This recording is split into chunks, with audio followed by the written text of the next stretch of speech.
My name is R.W. Bray, running for Texas Senate District 6. I'm glad I can be here today because I get an opportunity to kind of take the clothes off to speak to you frankly. I've been going around circles where I had to be very PC, but now I'm talking to the public. I can really tell you why I'm running. And I'm running because ultimately I'm tired. I'm extremely tired of the insanity that I see in Austin.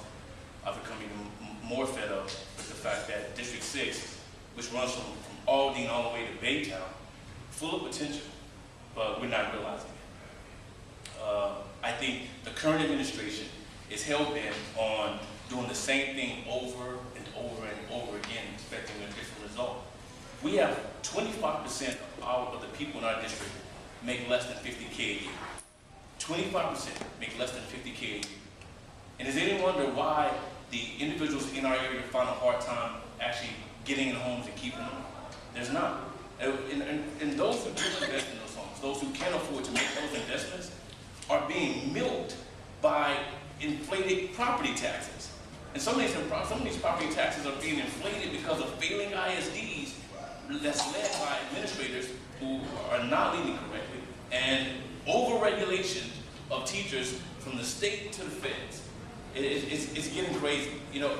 But on top of all that, we have 170 in District 6 that you're a part of, 170,000 people that are on the poverty line. So you have 170,000 people below the poverty line and on the poverty line, and you have a district that consists of over 900,000 people.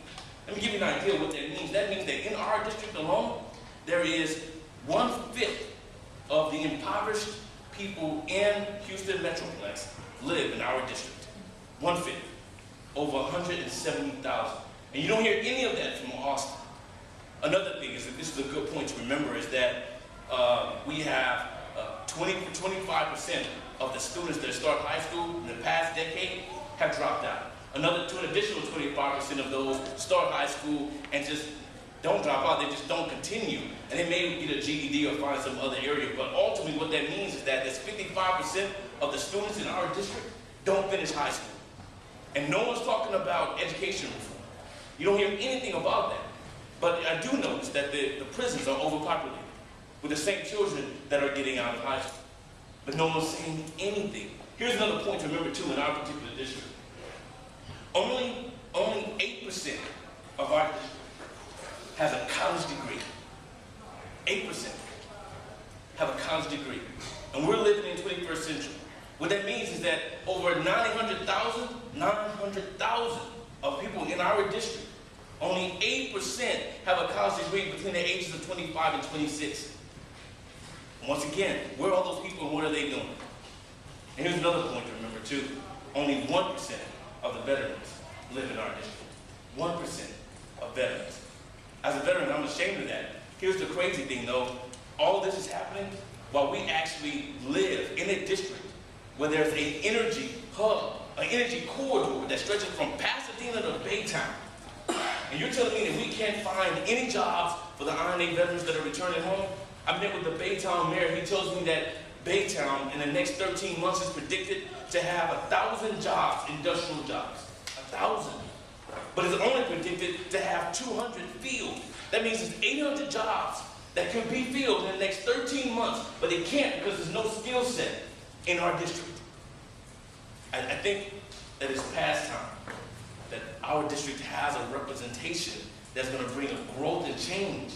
Because if we have IMA veterans and they don't have jobs when they come home, I work in the JAG Corps. I cannot tell you we're at 75% when it comes to divorces. 75. Our unemployment rate for the veterans is 35%. We went up 10% in veterans that are coming back home committing suicide. And no one's concerned. District 6 has an opportunity to grow, but unless you have a voice there, we're not going to grow. The bottom line is that I ultimately believe that what we're doing by looking at those numbers, we're failing our children, right? We're failing our veterans, we're failing our students, and unless something is done, and we'll continue to do the same thing we've done for the past decade and a half. I'm R.W. Bray. I'm running on a Republican ticket. I'm running because I believe believe that it is past time that men of principle are in our most principal position. So whether you're Republican or not, it doesn't matter. Vote your principle come November.